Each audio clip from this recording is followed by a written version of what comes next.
Or a state-level equivalent welcome being prepared at the White House for Saudi Arabian Crown Prince Mohammed bin Salman. The de facto Saudi leader is on his first visit to the U.S. since 2018, when the killing of journalist Jamal Khashoggi branded him a pariah by then-President Joe Biden.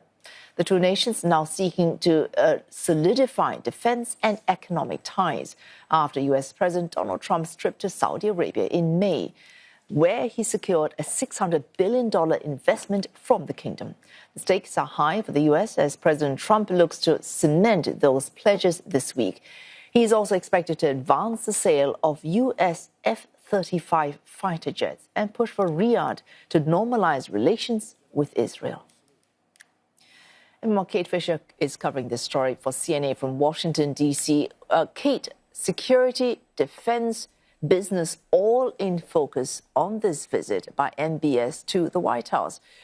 What can we expect in terms of concrete deals from this visit?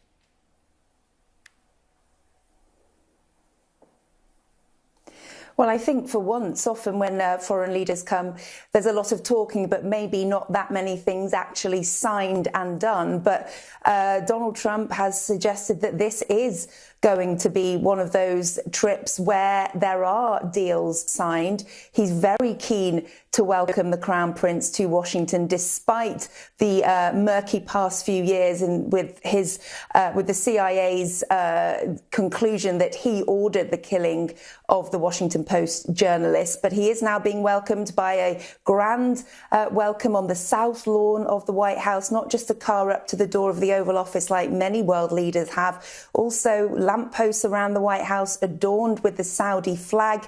This is a real kind of laying out the red carpet for this man that was once, only a few years ago, a pariah in Washington, D.C. Donald Trump is keen to sign deals. He wants Saudi investment in the United States, particularly on things like artificial intelligence. When it comes to the Crown Prince, he's after security guarantees and defense cooperation.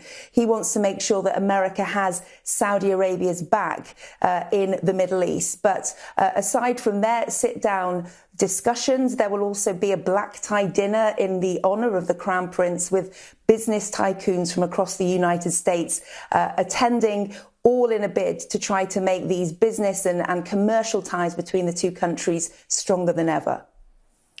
Kate, this bundling of business and security, so part of what Riyadh would want, we mentioned earlier, those F-35s, very advanced fighter jets from the United States, and there are concerns from Israel that the purchase of these jets might change the military balance in the Middle East.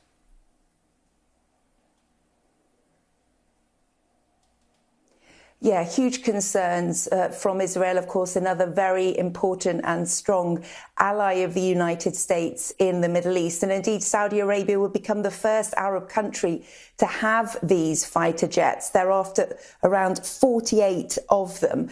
And Donald Trump has signaled that he is willing to give the go-ahead for that deal. But the concern from many analysts and critics of that is that it could mean that China could potentially get hold of the technology behind these fighter jets because of the close ties between China and Saudi Arabia. So there is concern about national security if that deal goes ahead. And of course, when it comes to Israel, another thing that President Trump wants to try to achieve during this meeting is to get Saudi Arabia to sign on to the Abraham Accords, i.e.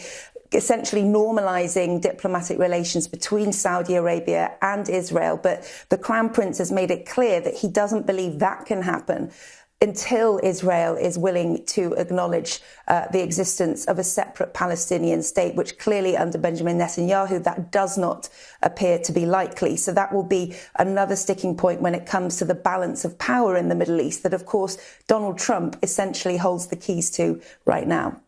Thanks. Kate Fisher there covering this story for CNA from Washington, D.C.